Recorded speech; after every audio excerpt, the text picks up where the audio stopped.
Right, let's all.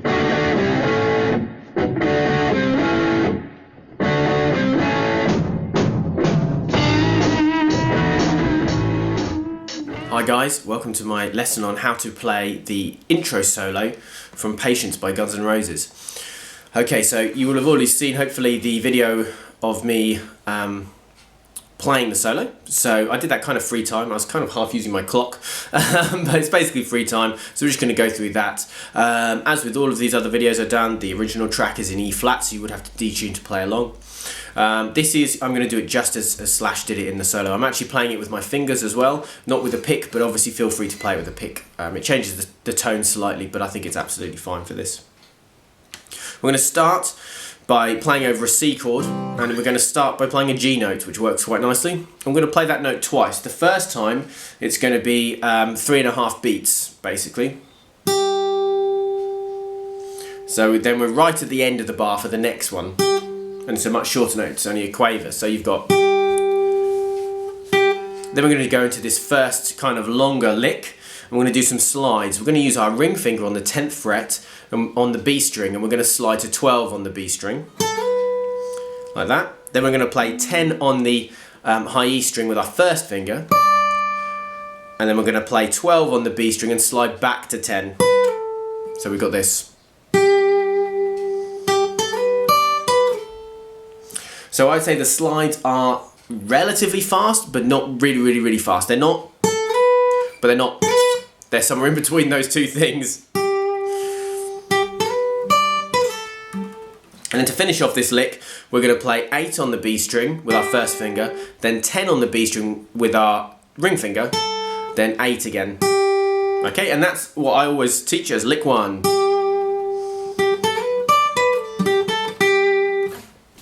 The second lick, which is played over the G chord, starts with a bend, okay? So just a little bit on bend technique. What you want to do is you want to line up at least a couple of fingers. So I'm going to do the bend with my ring finger, and I'm going to have my middle finger on the string, same string, 1 fret behind it to help me.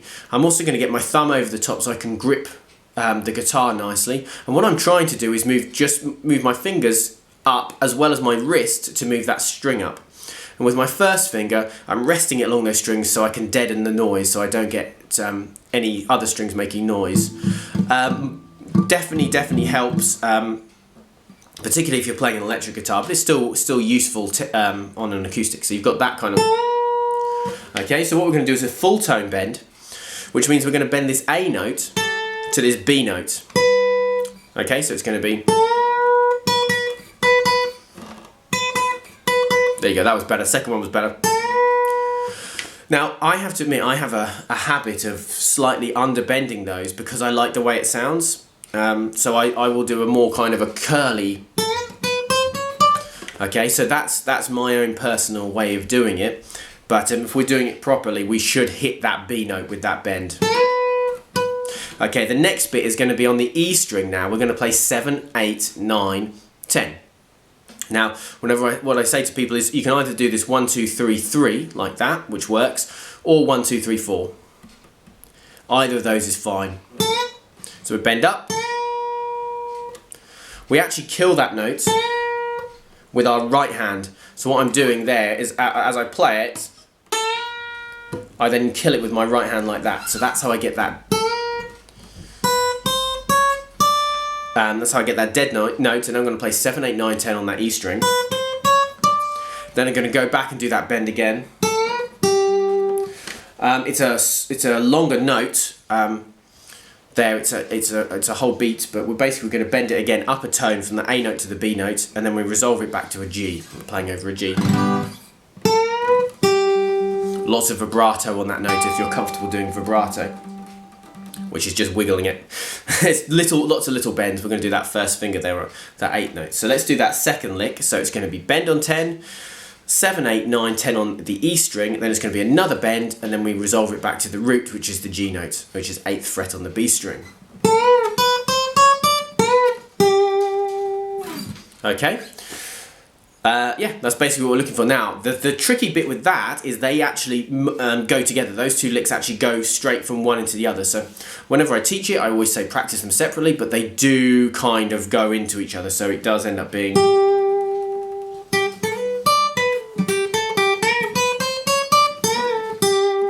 like that, you see? So they kind of go into each other.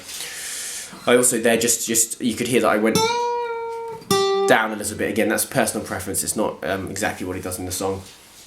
So let's go to the next bit. So this is going to be the transition between the G chord and an A chord. What he does is he's going to play this A note down here, which is 10th fret on the B string. I actually usually do this with my ring finger, but I don't mind if you do it with your middle. Then I'm going to play 9th fret on the G string, so very, very exciting. We're getting up to playing the G string. That's an F note. And then we're going to go back. It's not an F note, it's an E note, sorry. There was a moment there.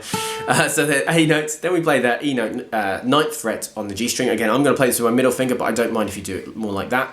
Then we go back and play the A note, so it's going to be... that note is a dotted minim, so that's 3 beats. I will vibrato it. I'm not sure how much he puts on. I don't think he does a huge amount of vibrato there, but just a little bit of vibrato. And then also over A, we're going to do this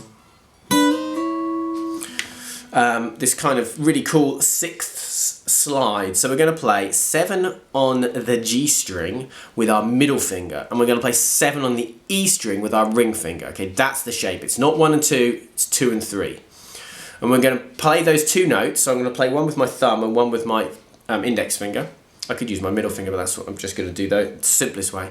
And I'm going to slide from there, which is at 7, to 8, and then to 9, all with one pick. And so you get that noise. Okay, now when I teach this for people who are more beginners, I actually just teach to do the slide along one string. So if you do struggle with this, just do the slide along that E string, just to get used to doing the slide until you feel a bit more comfortable to do both notes. And that's all we're going to do over the A chord. So that's the nice easy lick. So we've got this.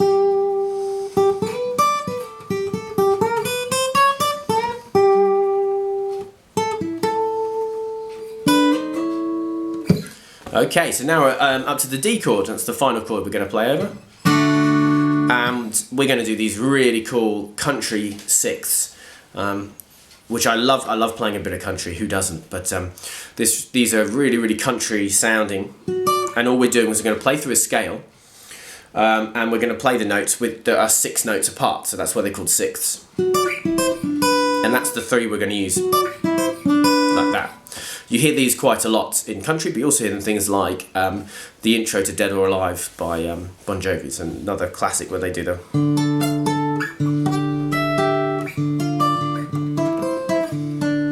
all that stuff. It's all 6ths. So we're going to play 11 on the G string with our middle finger. We're going to play 10 on the E string with our first finger. So I'm going to play those 2 notes.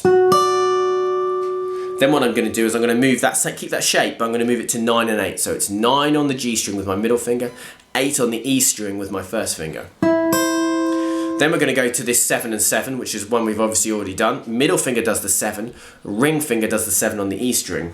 Okay, so that's our 6ths. And those shapes hold true. So if when you saw me doing Wanted Dead or Alive, I'm just moving between those shapes. Then to end the lick, we're going to create a D chord shape here. We're going to play 8 on the B string, which is that G note again, with our pinky, with our little finger. Then we're going to play 7 on the G string. Okay, so we've got...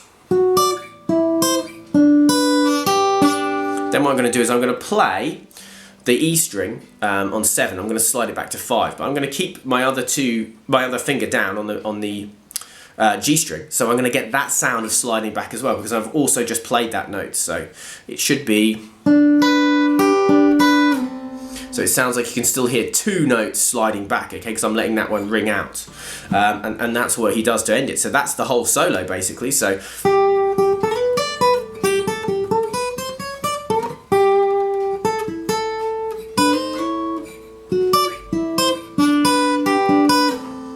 That was obviously way too fast, but that was just so you could hear all the different bits put together. Obviously I've got a version of me doing it relatively slowly, and that's it. That is the solo to Patience. That is the intro solo. I'm going to also do a video on the much longer solo, but that's the short one at the beginning. And if you can play that, you can play a slash solo, which is always good. That's the end, so please like, comment, subscribe, and I will see you guys soon, probably for some more Patience. Bye bye.